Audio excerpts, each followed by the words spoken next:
c'est l'heure d'aller retrouver celui qui nous offre toujours ses commentaires bien à propos, bien réfléchis, bien étoffés et toujours suivi d'une citation pour illustrer un parallèle à la doctrine qu'il nous offre, généralement de bon goût à tous les lundis et les jeudis. Je vous présente Maître Frédéric Bérard. Le mot important ici, c'est généralement. Ben, il y a bien du monde qui m'ont parlé d'occupation double, hein? Tu sais ça, hein? Oui, ça devait pas être dans le généralement, ça. Ben, écoute, il y a bien du monde qui m'ont dit « Enfin, mon Mike, tu le mets à sa place! » Oh, ben, sinon, tant mieux. Ça fait partie de la démocratie. Hein. Si je lance des roches, ça peut revenir dans nos bars aussi. Mais j'ai tellement pas l'impression. J'ai tellement pas l'impression de t'avoir mis à ta place comme il faut. Fait que je me propose un autre match une autre fois. Aïe, aïe, aïe, aïe. Écoute, avec grand plaisir, hein, parce que comme ils disent, quand tu fais trop chaud, sors de la cuisine. Bon, écoute, je veux que tu me guides là-dedans. Elon Musk, c'est quoi vraiment son plan pour Twitter? Je comprends pas vraiment qu'est-ce qui arrive puis comment il va faire pour monnayer tout ça. Puis il est en train de tout défaire Twitter. Il me semble que c'était une valeur sûre. Je suis plus si sûr maintenant. Qu'est-ce que tu en penses?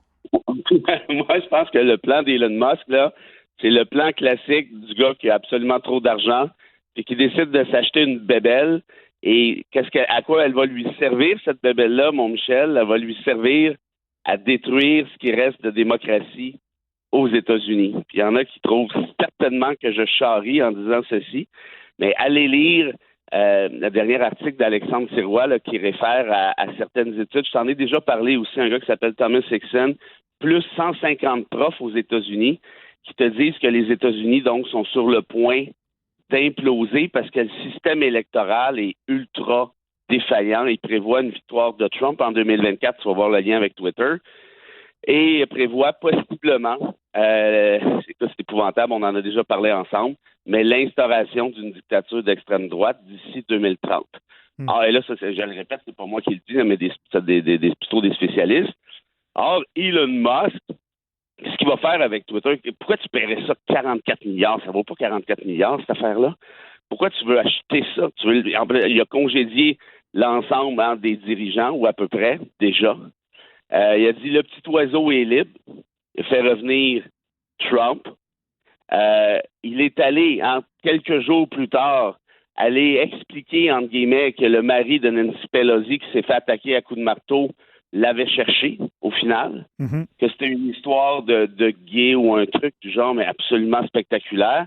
En d'autres termes, déjà que Twitter, c'est pas toujours facile. Là, on va permettre absolument n'importe quoi. Et là, c'est quoi le lien avec la démocratie qui se fragiliserait?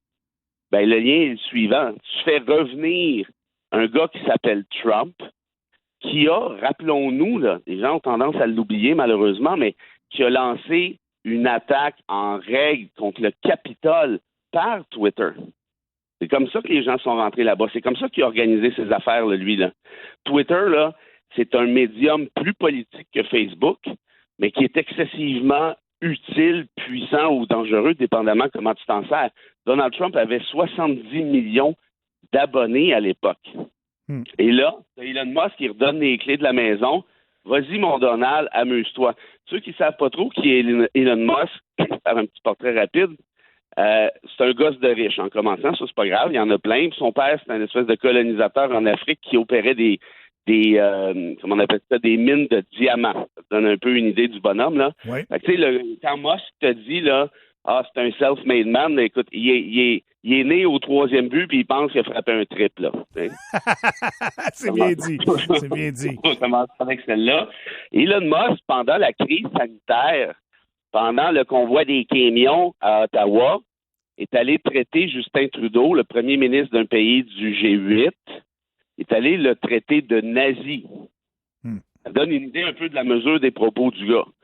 Il y a 3 jours, le journal Le Point en France a sorti une entrevue avec Musk où Musk affirme que les humains sont contrôlés par les extraterrestres, qu'on fait partie d'un jeu vidéo de ces mêmes extraterrestres. Je ne sais pas s'il y en a qui ont encore des doutes sur la santé mentale de ce gars-là, là. Mais je ne sais pas ce que ça va vous prendre de plus. Si vous pensez que vous jouez dans un jeu vidéo d'extraterrestres, habituellement, là, ça prend pas des grands psychiatres pour te dire que ça file pas. Or, ce gars-là, maintenant, est l'actionnaire unique de Twitter. C'est devenu une compagnie privée. Il n'a plus de compte à rendre à personne, sauf peut-être à la loi. Mais même ça, et c'est ça le problème, il s'en fiche. Parce qu'aux États-Unis, les appels à la violence, comme l'a fait Trump, ben c'est un problème. Puis au Canada, ben c'est pas vrai que la liberté d'expression est sans limite non plus. Lui, il nous dit que c'est liberté d'expression pour tout le monde tout le temps. Ben c'est pas vrai, ça.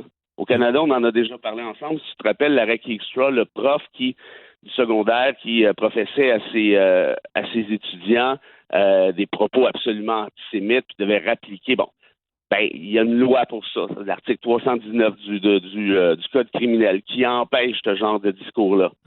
Moi, je lui dis non, pas besoin de ça. On se situe à l'extérieur du droit. On fait ce qu'on veut. Or, tu encourages les théories conspirationnistes, si tu encourages les appels à la violence à la Trump, si tu encourages ou justifies des attaques comme celle dont a été victime le mari de Nancy Pelosi, ça va être quoi la prochaine étape? C'est inquiétant. Moi, honnêtement, je vois pas en quoi quelqu'un qui se dit démocrate, pas démocrate au sens partisan, mais démocrate au sens large, peut se compter content de cette nouvelle-là. Là. Et puis, évidemment, comprends-moi bien, là, je suis constitutionnaliste dans la vie, là, la liberté d'expression, c'est ultra important. Mais là, c'est un véhicule qui est en train de s'acheter, un peu comme on reprochait à Donald Trump là, de l'avoir fait. C'est la même chose en parallèle, dans le fond. Oui, puis je te dirais en 1 million de fois pire. Pourquoi? Parce que quand Trump a parti son gugus, le Truth, les gens moyennement futés ne sont pas allés là-dessus parce qu'ils savaient que ça allait être n'importe quoi. Déjà, ils appellent ça Truth. Un gars qui ment entre 8 et 10 fois par jour, selon les études, quand même pas si pire là, comme ironie.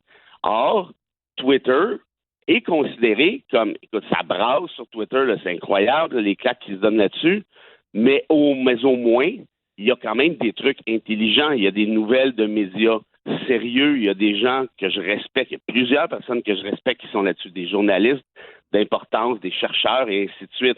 Or, là, Thomas qui te dit « Whoopalaï, on va faire ce qu'on veut avec ça ». Puis là, l'autre truc, là, il essaie de le monétiser à 8 piastres par mois là, pour ceux qui ont un petit gugus bleu. Là, tout le monde est en train de virer fou. Je veux dire, c'est vraiment ça qui vous achale le plus dans l'arrivée de Musk, là, 96 piastres par année. Je suis pas sûr que vous avez priorité à la bonne place. Moi, je pense qu'il est pas mal plus inquiétant. C'est la tournure que tout ceci va prendre. Puis regarde bien ça aller, là. Musk pourrait très facilement, s'il est chum avec Trump comme on pense, il est donc chum avec Poutine. Et s'il est chum avec Poutine, regarde bien ça, les espèces de, comment on appelle ça, les robots, les trucs automatisés sur Twitter, les faux comptes, les ci et les ça. Rappelle-toi, là, j'ai l'air de paranoïer raide, mais Poutine, lors de l'élection présidentielle de 2016, et le Kremlin ont été visés très clairement dans des rapports disant qu'ils se sont mêlés de l'élection présidentielle américaine pour faire gagner leur chum Trump, pour faire perdre Hillary Clinton, notamment par des trucs robotisés du genre. Et là, tu as un gars comme Musk qui débarque là, et pelay.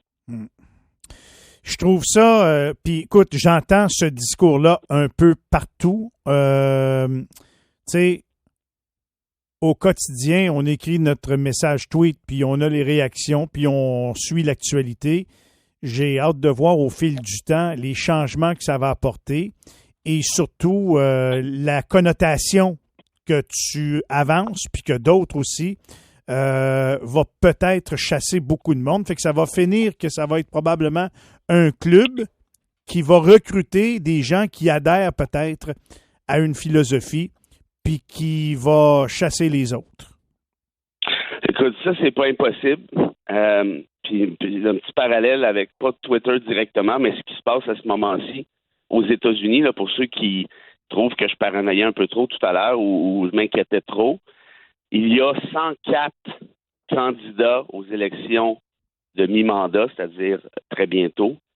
104 candidates républicains aux actuelles élections qui ont fait chacun une vidéo avec un gun dans leurs mains. T'es pas sérieux. Une vidéo, une publicité électorale. Qu'est-ce que tu fais avec un gun? Votez pour moi. Qu'est-ce que tu fais avec ton gun? Votez pour moi. 104. Pas 1, pas 2, pas 10. 104. Et là, si cette gang-là, qui est déjà en partie sur Twitter, se sent encore plus à l'aise depuis que Musk y est, un peu comme tu le disais, ça devient un club. C'est parce qu'il y a des gens qui suivent ces gens-là. Là. N'oublions pas, là, Trump, 70 millions de personnes, chômés avec l'armée, chômés avec plusieurs policiers. Pensons-y, l'attaque du Capitole, là, ça avait été, je ne sais pas moi, 2000 Afro-Américains qui étaient débarqués là-bas sur les marches du Capitole. Comment ça se serait fini, cette histoire-là? Ça serait fait tirer avant d'arriver à la deuxième marche. Or, les chums de Trump, incluant le grand boubou des pierres à feu là, avec son casque de taureau, ben, sont rentrés dans le Capitole comme on rentre chez Couche-Tard. C'est drôle, hein? Pourquoi? Ben, parce que qui est chum avec eux autres? Ben, c'est ça. Fait que là, tu rajoutes un média qui devient, si ton hypothèse est bonne, puis moi, j'ai tendance à penser qu'elle l'est, qui devient l'espèce de plateforme du club en question. Ben, c'est ça, il faut voir un peu plus loin que le bout de notre nez, là. Puis George Orwell disait, le fascisme va revenir avec un chapeau melon puis un parapluie sous le bras. Puis il disait aussi, c'est même pas ma citation encore, je te reste en dessert, il disait aussi la chose suivante, il dit, viendra un temps où des gens très riches contrôleront l'ensemble des moyens de communication pour le grand malheur de la démocratie. C'est pas mal dans le mille, puis c'est pas mal ça, en tout cas, qu'ils essaient de faire. À suivre s'ils vont réussir. J'espère que non. C'est ça. Ben, oui. Mais au moins, inquiétons-nous-en, puis regardons ça aller, parce que, tu sais, les dictatures, là, ça s'installe pas en 1 minute et quart. T'sais, dans les années 30, ça a pris un petit bout de temps. Tu sais, ça se prépare tranquillement. Puis là, l'opinion publique est influencée. Puis là, t'as un sondage qui est sorti encore récemment. T'as 70% et quelques des Américains qui sont à peu près d'avis que leur démocratie est en péril. Ils ont raison, là, mais ça ne veut pas dire qu'ils vont nécessairement voter de la bonne manière non plus. Donc, en d'autres termes, il y a une tendance de fond. Là. On n'est pas dans les élucubrations d'intellectuels universitaires. Il y a quelque chose sur le terrain. Il y a quelque chose qui se passe. On le voit, on le sent. C'est tout le temps qu'on a pour ce matin, mon Fred, mais on ne peut pas se quitter sans une citation.